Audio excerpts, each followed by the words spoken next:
देखिए, under 19 Asia cup 2025 का final सिर्फ एक मैच नहीं था, बल्कि वो एक वार्निंग साइन था इंडियन क्रिकेट के लिए एंड सबसे बड़ी बात वैभव सूर्यवंशी के लिए। 191 रन्स की हार कोई क्लोज कॉन्टेस्ट नहीं होती। ये एक क्लियर मैसेज होता है कि आप आउटप्लेड हो चुके हैं, मेंटली, टैक्टिकली एंड टेम्परामेंट में भी। और इस मैच के बाद में अगर हम सिर्फ स्कोर बोर्ड की तरफ देखेंगे तो हम सबसे इंपॉर्टेंट लेसन को कहीं ना कहीं मिस कर देंगे कि टैलेंट जीत नहीं दिलाता है, टेम्परामेंट जीत दिलाता है। वैभव सूर्यवंशी इस टूर्नामेंट का सबसे बड़ा नाम था। यूएई के खिलाफ 171 रन की इनिंग्स ही उसे ओवरनाइट सेंसेशन बना चुकी थी। शॉट्स पावरफुल थे, इंटेंट फियरलेस था, कॉन्फिडेंस स्काई हाई था। बट प्रॉब्लम भी यहीं से शुरू होती है। उस इनिंग के बाद में वैभव का गेम एक सिंगल टेम्पलेट में लॉक हो गया। हर बॉल पे अटैक, अंडर 19 क्रिकेट में भी हर बॉल पे अटैक। और अगर आप सिर्फ ब्रूट फोर्स पे डिपेंड करते हो अंडर 19 क्रिकेट में, तो एक स्मार्ट अपोजिशन आपको कहीं ना कहीं रीड कर सकती है। और ये मैच 50 ओवर का भी था, तो ऐसा भी नहीं कि अगर आप 20 बॉल में 50 रन भी बना गए तो आप अपना हाई इंपैक्ट दे दोगे। नहीं, 50 ओवर के मैच में आपका कम से कम 60-70 बॉलें खेलना जरूरी हो जाता है अगर आप ऐसे भी क्रिकेट खेल रहे हो तो। एंड पाकिस्तान ने एग्जैक्टली वही चीज को रीड किया। फाइनल में पाकिस्तान ने क्रिकेट नहीं बल्कि एक तरीके से बहुत शानदार गेम दिखाया। फाइनल में पाकिस्तान ने वैभव के अगेंस्ट कोई मैजिक स्पेल नहीं डाला, बल्कि उन्होंने सिंपल चीजें करी। Hard length, quality spin, singles पे टाइट फील्ड, ईगो को पोक करने वाली बॉडी लैंग्वेज। और वैभव उस प्रेशर को कहीं ना कहीं रीड नहीं कर पाया। ये बात कहना जरूरी है कि ये फेलियर स्किल का नहीं था, बल्कि डिसीजन मेकिंग का था। पहली बॉल पे छक्का मार के शुरुआत करी थी वहां पर सूर्यवंशी ने, बट उसके बावजूद क्या हुआ? बड़े प्लेयर्स वो होते हैं जो इन सिचुएशंस को समझ जाते हैं और जानते हैं कि कब उनको रिएक्ट करना है और कब उनको नहीं करना। मैं एग्रेशन को बहुत अच्छी चीज मानता हूं, लेकिन कंट्रोल उससे भी ज्यादा इंपॉर्टेंट है। एक मूवमेंट था जो बहुत ज्यादा डिस्कस हुआ, अली रजा के साथ कन्फर्ट्रेशन और जूता दिखाने वाला।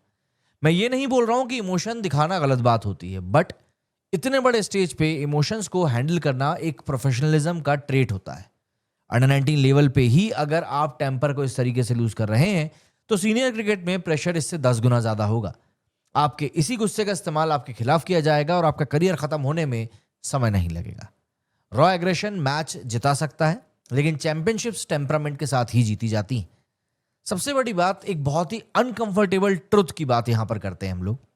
देखिए, वैभव ने बहुत छोटी एज में आईपीएल कॉन्ट्रैक्ट को साइन किया है।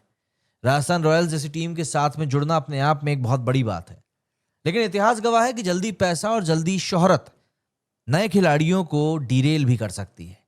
इंडिया के पास बथेरे एग्जाम्पल्स इस चीज के पड़े हुए हैं। जिन प्लेयर्स को पहले शुरुआत में बड़े चेक मिल गए, वो कब अपनी हंगर खो बैठे उनको खुद भी पता नहीं चला। आप समझिए कि आईपीएल एक प्लेटफॉर्म है, आखिरी मंजिल नहीं। अगर आप 18-19 साल की एज में खुद को एक फिनिश प्रोडक्ट समझते हैं, तो ग्रोथ आपकी वहीं पर रुक जाएगी।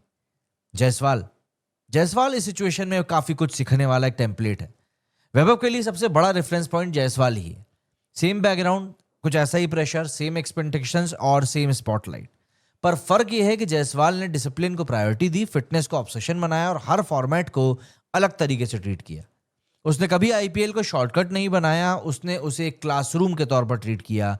एंड वैभव के पास में भी वही चॉइस है। रिस्पॉन्सिबिलिटी सिर्फ यहां वैभव की नहीं है। यहां इस बात को डिस्कस करना बहुत ज्यादा जरूरी है, वरना यह मिस हो जाएगी। वैभव अकेला इन चीजों के लिए रिस्पॉन्सिबल नहीं है। कोचेस, मेंटोर्स, मैनेजमेंट, फैमिली, सबका यहां पर रोल होना चाहिए।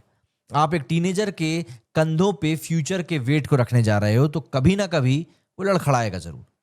इंडिया को स्टार्स बनाना आता है, बट प्रेशर हैंडल करना कहीं ना कहीं सिखाना जरूरी है। एंड उसी सिचुएशन को हैंडल करके सचिन भी चैंपियन बने, कोहली भी चैंपियन बने, रोहित भी चैंपियन बने, धोनी भी चैंपियन बने। तो अगर आपको इस लड़के को चैंपियन बनाना है, तो आपको इन चीजों के लिए भी उसे तैयार करना पड़ेगा। और यकीन मानिए, पाकिस्तान के खिलाफ ये हार कोई सजा नहीं है, ना कोई सिग्नल है। आप समझिए, मैं इस बात को क्लियर कह देना चाहता हूं कि अंडर 19 एशिया का फाइनल की हार वैभव के करियर का दी एंड नहीं था, बल्कि ये एक अर्ली वार्निंग सिस्टम है। अगर वो इस फेज से सीख ले कि कब अटैक करना है, कब गेम को स्लो करना है और कब ईगो को साइड में रख के सामने वाले की बातों को भी इग्नोर करना है, तो वही टैलेंट जो आज सवालों के घेरे में आ चुका है, कल इंडिया के लिए एक बार फिर से मैच विनर साबित होगा।